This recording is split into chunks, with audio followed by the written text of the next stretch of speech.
So as part of this brake job, I'm redoing the wheel bearings.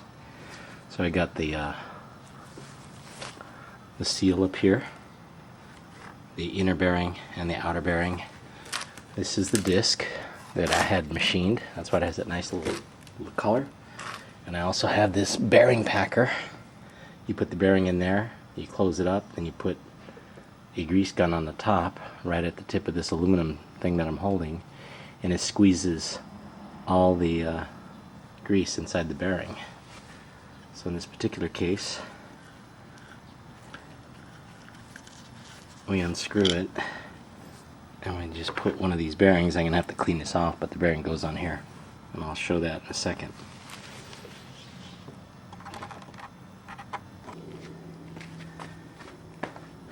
Okay, I'm going to pack the bearings in this disc assembly.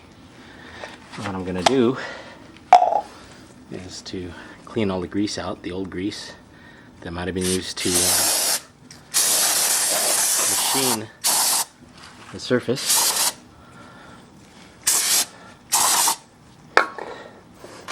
Flip it over. It's a little heavy, but we'll go ahead and stir it. We're using something called brake clean.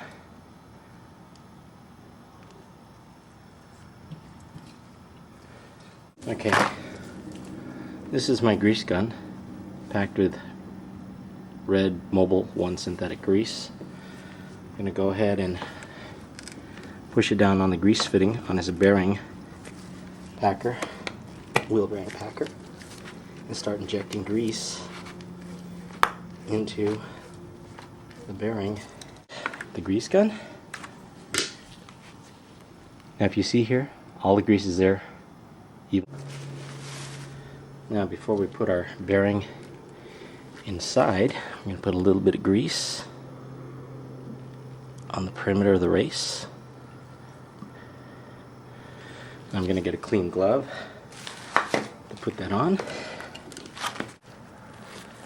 So these are also new races that were put on by Winchester Auto Shop. They charge extra to do it. I could have done it myself, but it would have taken a lot longer. They have all the hydraulic tools there to do that. Okay, so here's the race. I'll bring this over a little closer. So I'm just going to go ahead and coat the inside with additional grease.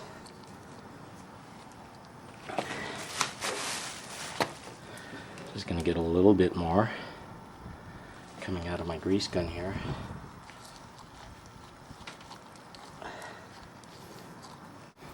So we're going to go ahead and remove the bearing that's been fully lubricated. You just spin this off like that. And it's okay, there's all that extra grease there at the bottom. We'll use that for the other bearing as well.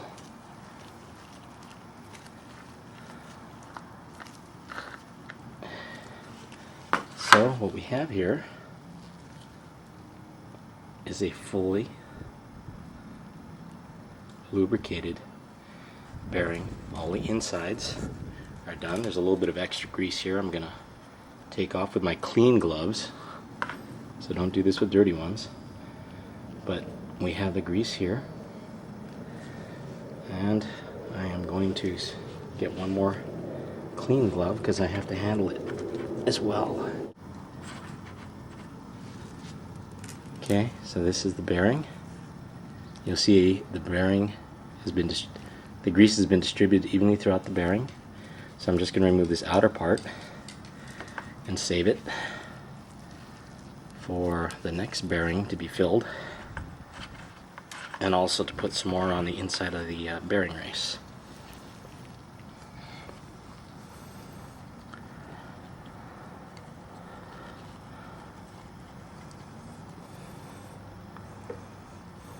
Once I put the bearing in here, I will remove any excess, and I will work on the inner bearing, which is similar but different.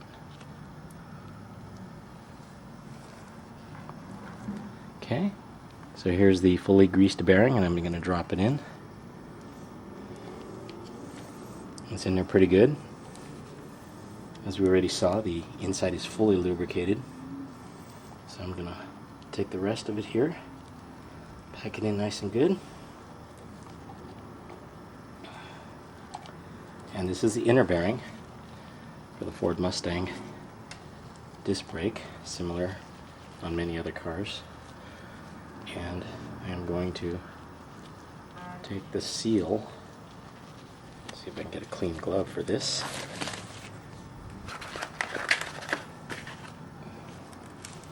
And this is the seal that just simply goes on the top, and that will be pushed in. And that's it. That's it for the inner bearing. The outer bearing is very similar, so I'm not going to show that. But just thought you'd find it interesting how to pack bearings on a disc brake. Okay, here's the wheel spindle on the 91 Mustang. And just so you can never have enough grease, I'm just going to put a little light coating here. The bulk of it is already on the wheel bearings. I just cleaned this off with some brake cleaner. Now we're going to just put a little bit more for peace of mind.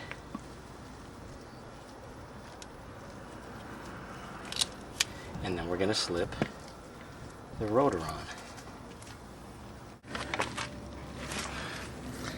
This is the rotor with the rear seal, bearing seal on, and of course the rear bearing. And this is the front that I did earlier, or later. And we're going to just slide this on. Now that bearing's going to come out a little bit. Take my good glove and make sure I get it back in there. And that's pretty much it. I'm going to adjust the nut that goes on here, but that's it as far as putting in new bearings. You just have to adjust it, make sure the nut is on sufficiently tight enough with a cotter pin.